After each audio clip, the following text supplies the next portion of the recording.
नमस्कार। उत्तर मांगे प्रदेश में आपका स्वागत है। मैं हूं अवधेश। आज उत्तर मांग रहा है प्रदेश कि हमारा पड़ोसी देश पाकिस्तान कोरोना जैसी वैश्विक महामारी के दौर में भी अपनी आदत से बाज क्यों नहीं आ रहा है। आज उत्तर मांग रहा है प्रदेश कि क्या भारत और चीन के तनाव के बीच पाकिस्तान को सीमा पर गड़बड़ी करने की संभावनाएं नजर आने लगी हैं। सवाल यह है कि जिस पाकिस्तान के बड़े बड़े अखबार अपने देश की तुलना यूपी से करते हैं, वही पाकिस्तान भारत से उलझने की नापाक और नाकाम कोशिशों में क्यों लगा रहता है। इन सब के बीच मुख्यमंत्री योगी आदित्यनाथ ने पाकिस्तान को कड़ी चेतावनी दी है कि हम शांति प्रिय हैं, लेकिन अगर छेड़ोगे तो छोड़ेंगे नहीं। इसके साथ ही साथ दुनिया को भी पाकिस्तान को अलग थलग करने के लिए उन्होंने अपील की है। लेकिन सवाल यह है कि जो पाकिस्तान एक्शन से नहीं मानता, क्या वो सख्त संदेश की भाषा को समझ पाएगा? यही आज उत्तर प्रदेश मांग रहा है। सीएम योगी आदित्यनाथ की पाकिस्तान को सीधी चुनौती। पहले छेड़ेंगे नहीं, छेड़ दोगे तो छोड़ेंगे नहीं।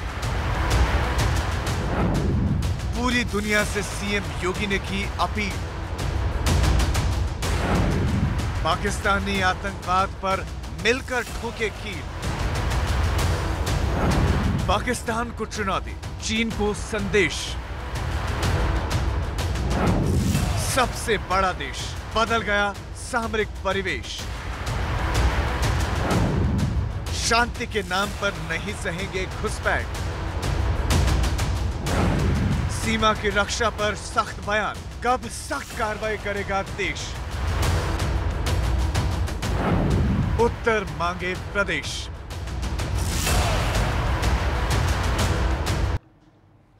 तो उत्तर यही प्रदेश मांग रहा है कि जिस दौर में पूरी दुनिया को एक साथ मिलकर कोरोना जैसी महामारी से लड़ने की जरूरत है, उस दौर में पाकिस्तान वो हरकतें क्यों कर रहा है कि उत्तर प्रदेश के मुख्यमंत्री को अपील करनी पड़ी दुनिया से कि आप लोग एक साथ आइए। पाकिस्तान मानवता के नाम पर कलंक हो गया। हमारे साथ कुछ खास मेहमान जुड़ रहे हैं। दयाशंकर मिश्र, नेता भाजपा, अनुराग भदौरिया, नेता सपा, रिटायर्ड कर्नल तेजिंदर पाल त्यागी जी डिफेंस एक्सपर्ट हैं। सर, आपका भी बहुत स्वागत है। और मुजम्मिल हटामी साहब जुड़ रहे हैं हमारे साथ, रक्षा मामलों के जानकार हैं, आप पाकिस्तान से जुड़ रहे हैं। आप सभी मेहमानों का बहुत स्वागत है।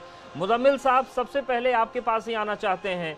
कोरोना से लड़ाई का ये दौर है, पूरी मानवता इस वक्त एक बहुत बड़ी महामारी को झेल रही है, लेकिन क्या पाकिस्तान उस मौके का फायदा उठाने की कोशिश कर रहा है? हालांकि हरकतें बार बार होती हैं, ऐसा हो नहीं पाता कि भारत और चीन के बीच अगर तनाव है तो आप गिलगिट बाल्टिस्तान या फिर पीओके में कुछ गड़बड़ी करके भारत को परेशान करने की कोशिश करिए। क्या ये वक्त है?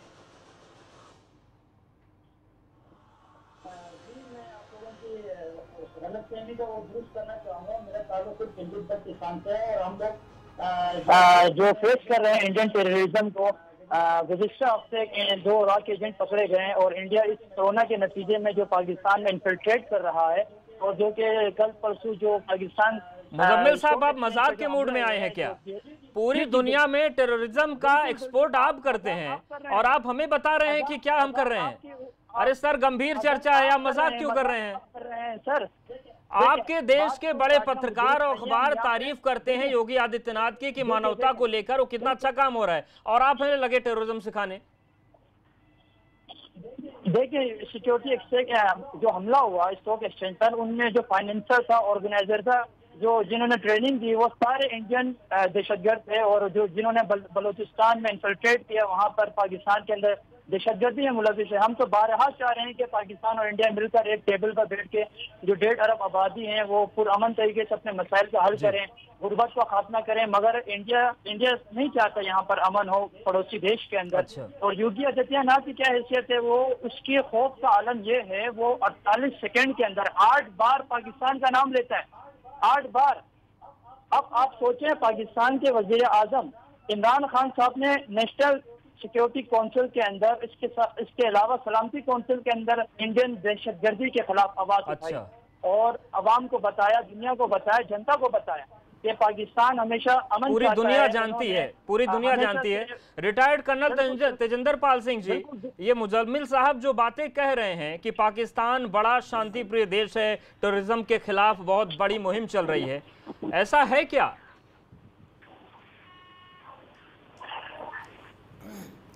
देखिए सर, पाकिस्तान में एक आतंकी को पैदा करने में बहुत कम खर्चा आता है एक सिपाही को पैदा करने के मुकाबले।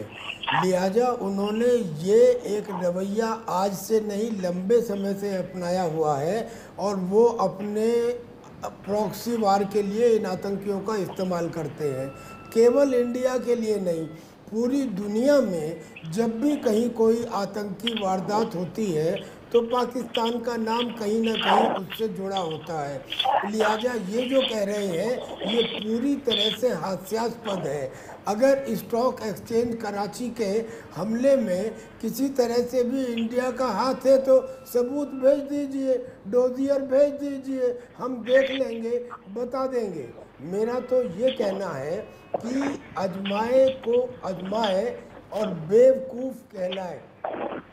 पाकिस्तान का बड़ा सिनिस्टर डिज़ाइन है सर। बात यह है कि जो आज हम कह रहे हैं कि चीन ने गलवान वैली में, पैंगोंग लेक में, अरे चीन को इंटरेस्ट नहीं है ना गलवान वैली में। गलवान वैली में तो इसलिए इंटरेस्ट खत्म हो गया है कि दौलत बेग ओल्डी तक जो रोड गई है, बिल्कुल वो आई है, एक साथ बिल्कुल उन चीजों पर भी आएंगे। लेकिन दयाशंकर मिश्रा जी, जिस तरीके से मुख्यमंत्री योगी आदित्यनाथ ने ट्वीट किया, जी बात पूरी कर लीजिए कर्नल साहब।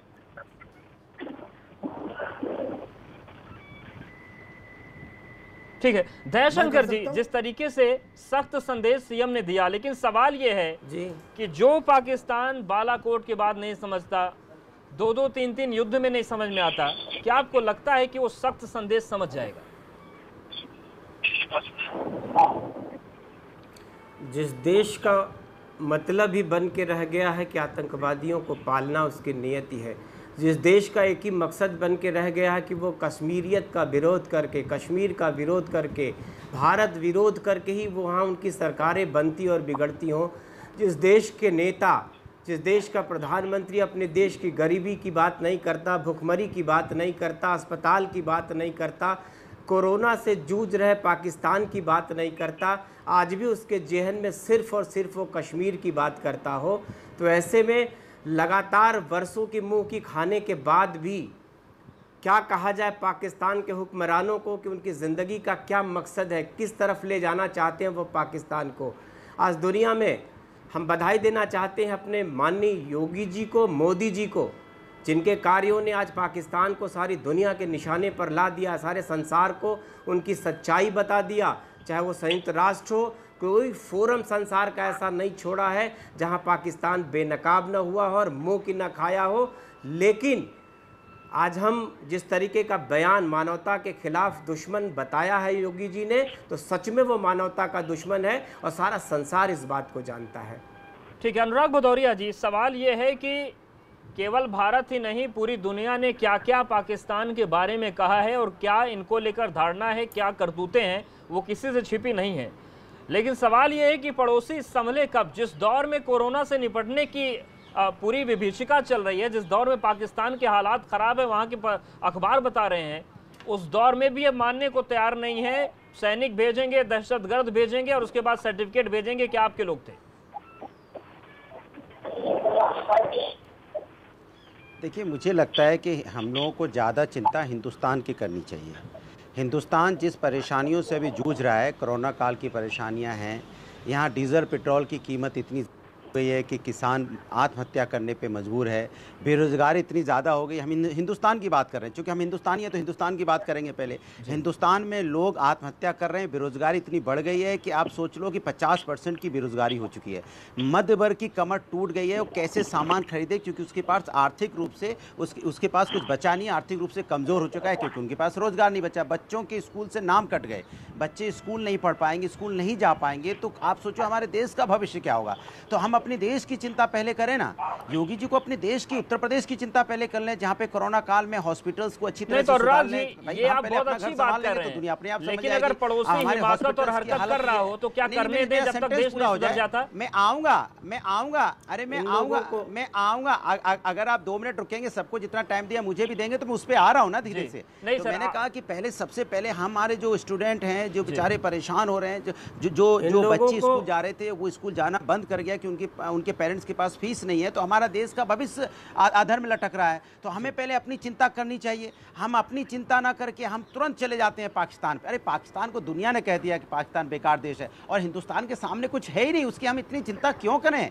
हम चिंता करें तो हमारा अगर टक्कर की होगी तो हमारी टक्कर हमारी बराबरी है तो अमेरिका से होगी या ब्रिटिश से होगी, हमारी बराबरी चाइना से होगी। तो चाइना ने हमारे 20 जवान शहीद कर दिया, अभी हमारा आक्रोश चाइना के ऊपर में है। अभी हमें चाइना को सबक सिखाना चाहिए, इस तरह की भाषा चाहिए। तो मैं जानना चाइना के लिए क्यों नहीं यूज हो रही है ये भाषा, नेपाल के लिए क्यों नहीं यूज हो रही है? नेपाल ने भी बॉर्डर पे हमारे लोगों को हमारी जमीन पे मिला है, पहली बार ऐसा हो। बिल्कुल ये अहम बात है। हमारे नेपाल हमारे पाकिस्तान के लिए है, होनी चाहिए, बिल्कुल होनी चाहिए। पूरा पाकिस्तान और पाकिस्तान के बड़े-बड़े नेता चाइना के लिए भी यही भाषा योगी आदित्यनाथ के पीछे पड़े रहते हैं, उनके खिलाफ बयान देते हैं। जो मुख्यमंत्री बनते हैं तो उनको डर लगने लगता है।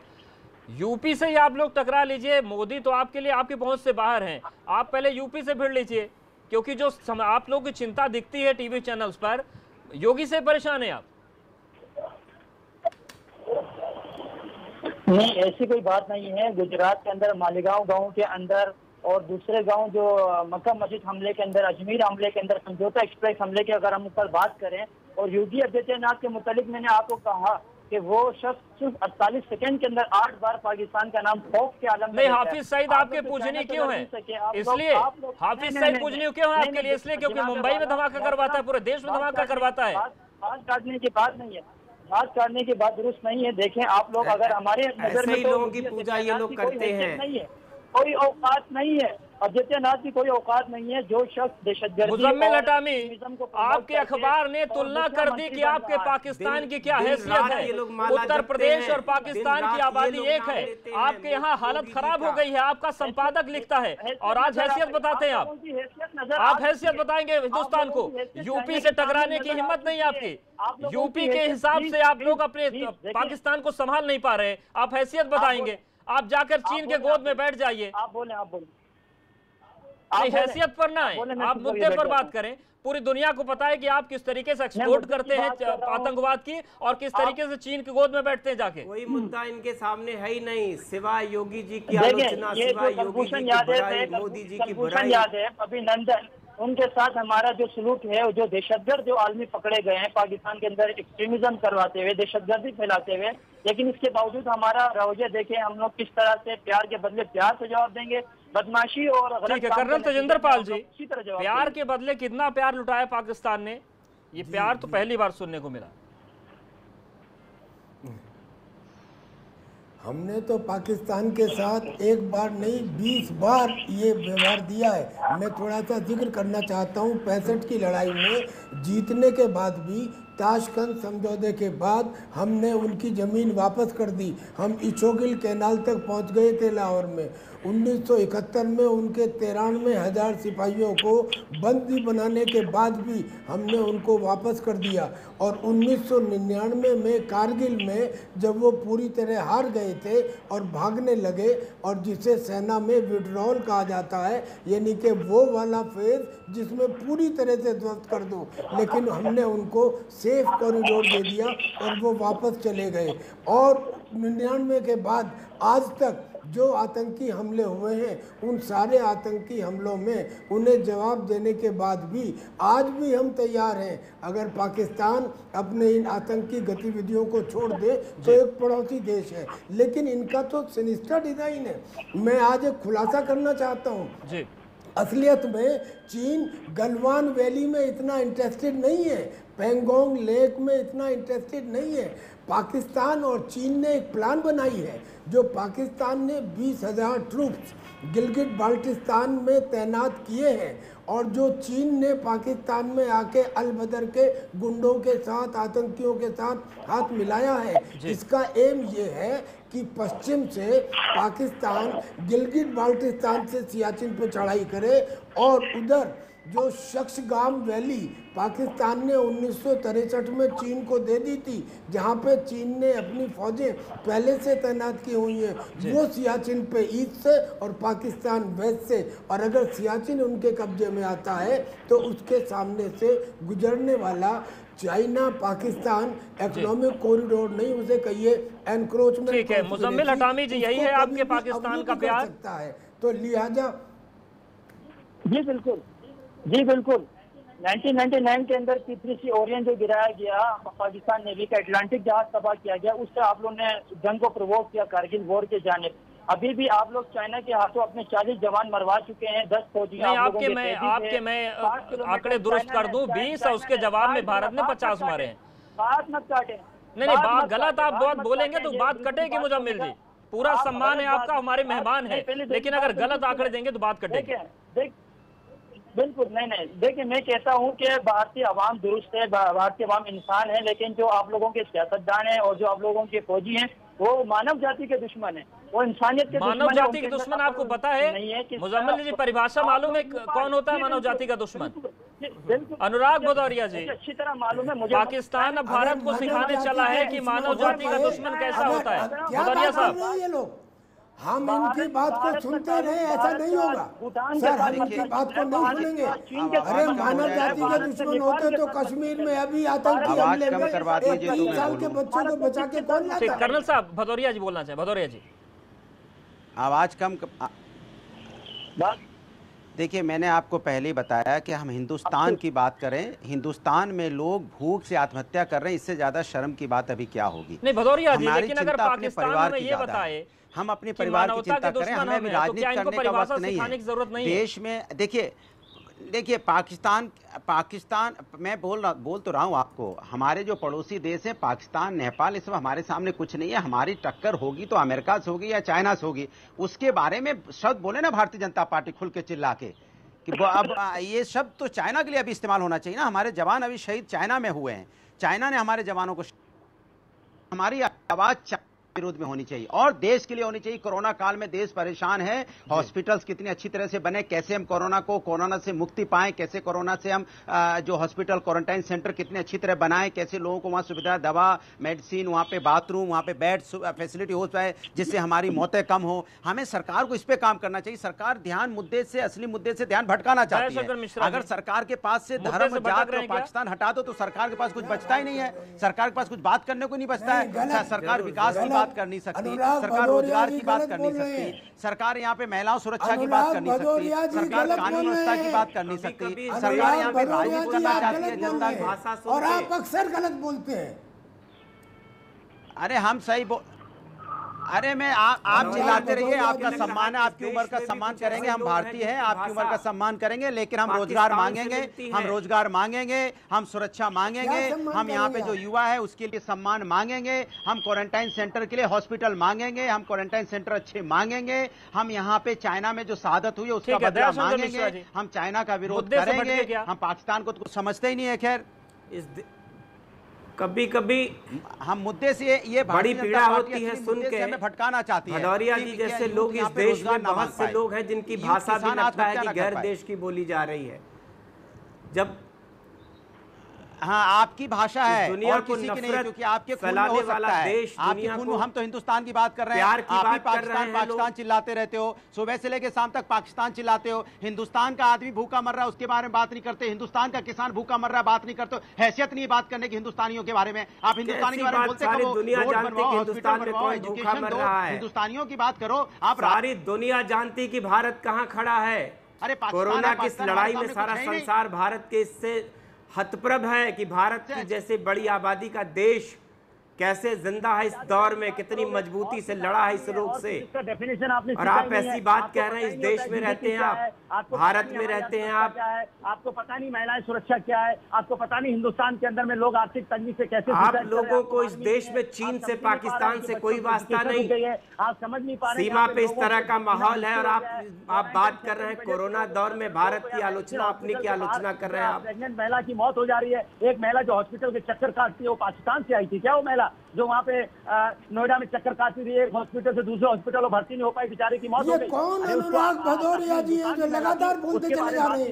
ऐसे होती है क्या? एक उदाहरण आप कोट कर रहे हैं इस तरह से, नहीं कर पाए तो बच्चे की डिलीवरी, एक उदाहरण को आप इस तरह से कोट कर रहे हैं इतने बड़े देश में, इतने बड़े सूबे उत्तर प्रदेश में। महंगाई क्यों करती तो आप उस पर लाठी बरसाते हो? रिटायर्ड कर्नल तेजिंदर पाल, अरे यहाँ बात आज डीजल पेट्रोल की होने के लिए नहीं बैठे हैं। पाकिस्तान से कैसे निपटा जाए, क्योंकि ये कोरोना काल है, कर्नल तेजिंदर जी, कोरोना काल है, पूरी दुनिया एकजुट होकर कोरोना से लड़ रही है, एक दूसरे का सहयोग कर रहे हैं, लेकिन उस दौर में अगर कोई सेनाएं पास लाने की बात करे, इसका मतलब तो ये समझा जाए कि उसको इस दौर में भी अपने मुल्क की चिंता नहीं, मुल्क के लोगों की चिंता नहीं, आप भारत पर कूदेंगे।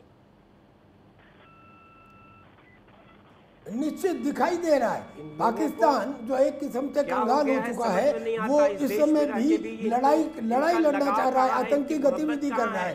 सुनिए, बात ऐसी है कि पाकिस्तान से हमको कोई प्रॉब्लम नहीं, प्रॉब्लम ये है कि जब इकट्ठे होते हैं, प्रॉब्लम ढाई फ्रंट से है, यानी कि एक फ्रंट चाइना का, एक पाकिस्तान का और एक आधा फ्रंट उन लोगों का जिसमें ये अनुराग भदौरिया जी भी शामिल हैं, आतंकियों का और आतंकियों की वकालत करने वालों का। ये जो आधा फ्रंट है, ये आधा फ्रंट तो पाकिस्तान के साथ है ना। प्रॉब्लम ये है, पाकिस्तान प्रॉब्लम नहीं है, पाकिस्तान कैन बी टैकल्ड। और चाइना और पाकिस्तान, चूंकि ये अगर युद्ध हुआ तो केवल पाकिस्तान से नहीं, चाइना और पाकिस्तान दोनों से होगा। और उस समय इस आधा फ्रंट के ऊपर जो हिंदुस्तान में है और या जो आतंकियों की वकालत करता है, इसके ऊपर शिकंजा कसने की आवश्यकता है।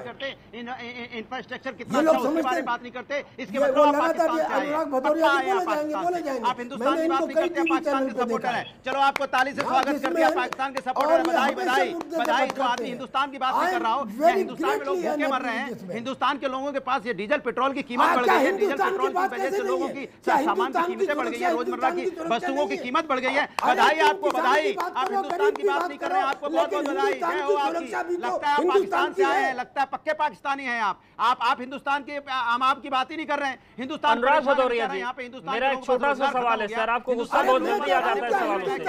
अपने आप को ठीक कराए, कैसे हॉस्पिटल ठीक कराए, इसकी चिंता आप नहीं कर रहे हैं। आप अनुराग भदौरिया की बात करते हैं, आपको देखना पड़ेगा आप कौन है, हमें तो आप पे शक हो रहा है। मैंने पाकिस्तान के आप जैसे आदमी, आप जैसे आदमी, हमें शक हो रहा है आपके ऊपर में, क्योंकि आप हिंदुस्तान के रोजगार बेरोजगार की बात नहीं कर रहे।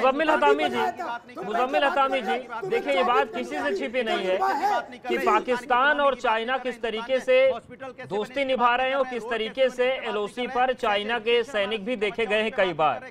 क्या आप लोग कोरोना की महामारी के दौर में एक फ्रंट बना रहे हैं, जिस 2.5 फ्रंट की बात कर रहे हैं हमारे कर्नल साहब, कि इस मौके का फायदा उठा लीजिए, कोरोना संकट चल रहा है, 2.5 फ्रंट बनाकर लड़ लेते हैं, इस मुगालते में क्या आप लोग? मैं सिर्फ 3 बात कहूंगा, प्यार नरमी से अदब से कहूंगा, पर बीच में बात मत काटना। सबसे पहले तो आपसे मैंने पहले ही कहा था कि मेरा ताल्लुक गिलगित बल्तिस्तान से है और वहाँ हमने भारत की, हमारी नजर में कोई औकात, कोई हैसियत नहीं है, हमने कोई फौजी वहाँ नहीं भेजे लद्दाख के अचल में। दूसरी बात कि जो कुछ आप लोग अभी, आप लोगों के पैनलिस्ट जो आपस में जिस तरह से लड़ रहे हैं, बहस और गुस्से से आपस में तकरार कर रहे हैं, पहले आपस में नहीं मुजम्मिल साहब, देखिए, ये जो तकरार है ना, ये देश के हित की है। अनुराग भदौरिया जी ये बोल रहे हैं कि कोरोना की बात है, स्वास्थ्य की बात है, रोजगार की बात है, वो ये नहीं कह रहे कि बम कम बन रहे हैं कि पाकिस्तान में फोड़ दो ले जाके। जनाब वाला, सुने मेरी बात आराम तसल्ली से सुने। पाकिस्तान गवर्नमेंट, पाकिस्तान की आवाम, पाकिस्तान आर्मी, तीनों एक पेज पर है। अल्हम्दुलिल्लाह हम लोग कोरोना से भी लड़ रहे हैं और दीगर जो मसाइल हैं जो कि बलूचिस्तान और अफगानिस्तान के जरिए पाकिस्तान में इन्फिल्ट्रेट कर रहे हैं, ये पड़ोसी ममालिक जो दहशतगर्द हैं, पाकिस्तान के जो दुश्मन है इंडिया, आप हमें मजबूर मत करें कि हम भूटान के रास्ते, नेपाल के रास्ते, चीन के रास्ते, श्रीलंका और बांग्लादेश रास्ते मत करिए, बोलिए कि चीन के कंधे पर आने की कोशिश करें, हालांकि आपके बस का है नहीं। लेकिन जो आप मजे ले रहे हैं ना, इस आपने ये कहा कि अनुराग भदौरिया जी और कर्नल साहब क्या बात कर रहे हैं, आपको मैं साफ कर दूं, सुन लीजिए, हम तो उठते हैं भैया, हम हिंदुस्तानी हैं। मुजम्मिल हतामी साहब सुनिए, अगर अनुराग भदौरिया जी ने मसला उठाया ना स्वास्थ्य का, तो देश को स्वास्थ्य का मसला उठाया, रोटी का सवाल उठाया। उन्होंने ये नहीं कहा कि दहशतगर्द नहीं बन पा रहे भारत में जो पाकिस्तान में जाकर उंगली करें। तो आप इस पे मजे मत लीजिए। मैंने आपको हटा दिया। माओ नक्सल छत्तीसगढ़ में जो कुछ हो रहा है वो हमारी नजर में है, वो हम लोग जानते हैं क्या हो रहा है वहाँ पे नक्सलबाजी। ठीक है सर, आप लोग कोरोना संभाल लीजिए, बाकी तो हमारा संभल हुआ है। आप सभी मेहमानों को बहुत शुक्रिया, और अनुराग भदौरिया जी हमारे साथ हालांकि डिबेट में नहीं है, लेकिन आप तीनों का, चारों का बहुत शुक्रिया। पर सवाल यही है कि पाकिस्तान के जो तेवर हैं, पाकिस्तान की जो नापाक सोच है, क्या सुधरेगी? कई एक्शन के बाद जो देश सुधरने को तैयार नहीं, क्या सख्त संदेशों से सुधर पाएगा? आखिर इस देश का इलाज क्या है, यही उत्तर प्रदेश मांग रहा है, और ये उत्तर अपने आप में एक बहुत बड़ा सवाल है। इस खास पेशकश में फिर